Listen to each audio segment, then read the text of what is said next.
Ese waba warigeze wibaza igihe umuntu atangira kuba umuntu? Ni ryari umuntu atangira kumva isi cyangwa kumva ko ariho? Ibintu ntabwo byoroshye, ariko ubushakashatsi bwa siyansi n'ibitekerezo by'imico itandukanye byerekana ibintu bitangaje ku buryo umuntu atangira kugira ubuzima mbere y'uko avuka. Muri iyi nkuru turareba ibintu bitangaje ku buzima bwa muntu mbere y'uko avuka. Tureba ubushakashatsi bwa siyansi n'ibitekerezo by'imyemerere itandukanye ku byerekeranye n'icyo gihe. Uburyo ubuzima butangira mbere y'uko umuntu avuka. Ubushakashatsi bwa siyansi bwerekana ko ubuzima bw'umuntu butangira kugaragara atari igihe avutse gusa.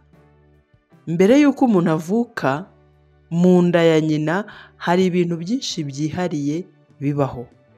Ubushakashatsi bwerekana ko mu gihe umuntu atarabyara, umwana ari mu nda ya nyina atangira gukora ibikorwa byinshi nk'ubushobozi bwo guhumeka, kugenda yinjiza amazi mu nda no kuryoherwa n'ibintu mu buzima bwo mu nda. Ku bw'ibyo, umwana akora ibikorwa bitandukanye nk'uko umuntu mukuru yaba abikora. Akaba kandi afite ubushobozi bwo kumva amajwi ava hanze y'umubiri ndetse no kumva imvugo n'amajwi ava mu buzima bw'umubyeyi we. Ni nk'aho umuntu atangiye kugira igitekerezo cya mbere y'uko agera hanze y'isi. Turebere hamwe rero uko imico itandukanye itekereza ku buzima bwa muntu mbere y'uko avuka. Mu mico myinshi y'isi, abantu bakunze kugira inyigisho n'imyemerere yihariye ku buzima bwa muntu mbere y'uko avuka. Hari abantu bemera ko umuntu atangira kuba umuntu mbere y'uko avuka. Bakavuga ko mu nda ya nyina umuntu afite ubushobozi bwo kumva, kugira ibyiyumvo ndetse no kumva icyo kimenyetso cy'ubuzima bwe.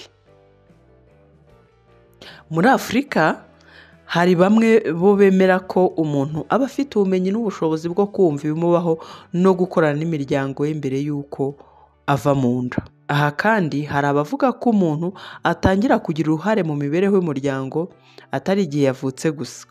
Ibi bibonwa nk'ikimenyetso cy'ubuzima busanzwe n'ibitekerezo by'ikiremwamuntu bitangira kugaragara mbere y'uko umuntu avuka.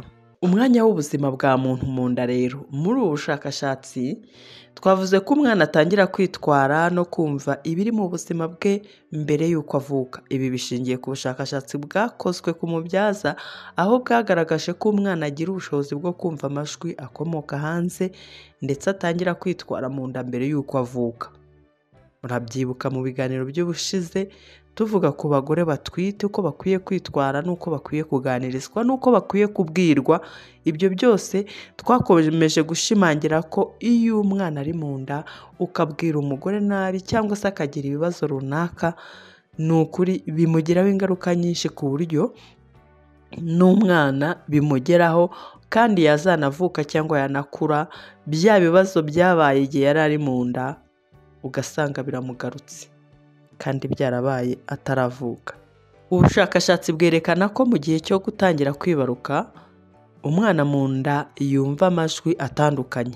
Ibimenyetso by'ubuzima nk'iyo ababyeyi bavugana nabi cyangwa neza, cyangwa hari ibindi biganiro bibera mu nzu, umwana atangira kubyumva ari mu nda.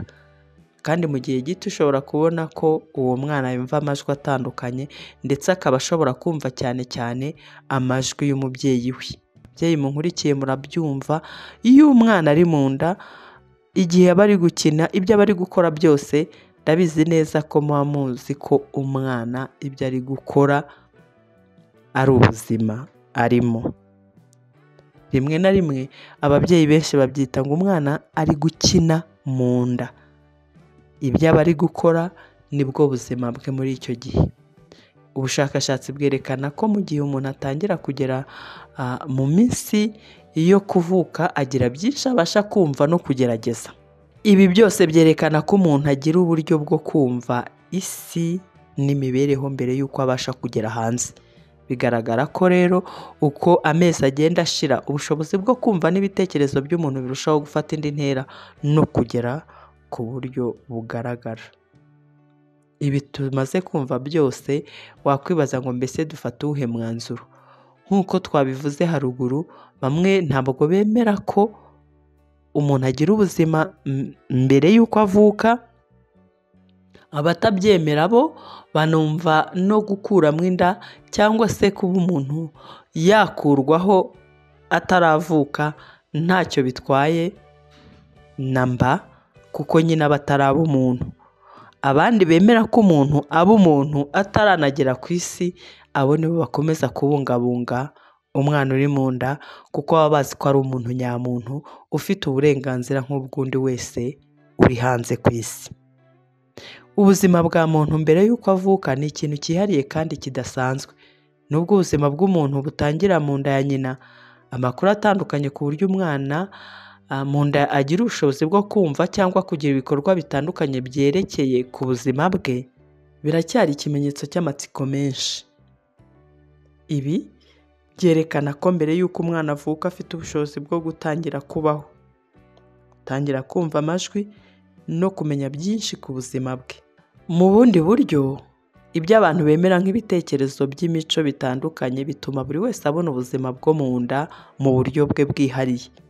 Uko buri wese abyemera ni uburenganzira bwe, ariko ubushakashatsi bwo bugaragaza ko umuntu atangira kuba umuntu akiri no mu nda ataragera ku isi.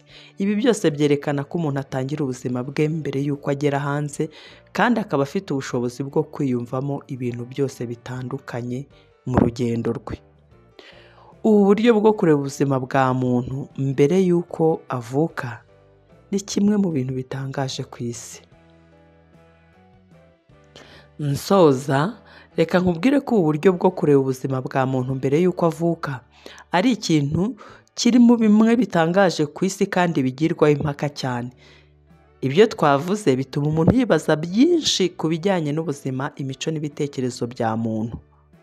Niba nawe wifuza kumenya byinshi ku buryo ubushakashatsi n'imyemerere itandukanye byerekana ubu buzima, ushobora kubikurikirana neza kuri Rama Family. Ubutaha tuzakomeza iki kiganiro mu gice cya 2. Ubutaha nzababwira n'ibindi byinshi kuko mbafitiye amakuru menshi ku buzima, kandi ni byiza ko tubimenya kuko ni umugisha twagiriwe n'Uhoraho yaduhaye kugira ubuzima buzira umuze, ariko ni na ngombwa kugira amakuru kuri ubwo buzima. Ndagushimiye kandi nshimire buri wese wakoze subscribe. Gushimire nawe wadukurikiye, nizere ko nawe winjiye mu muryango mugari wabifuriza abandi kurama. You are welcome.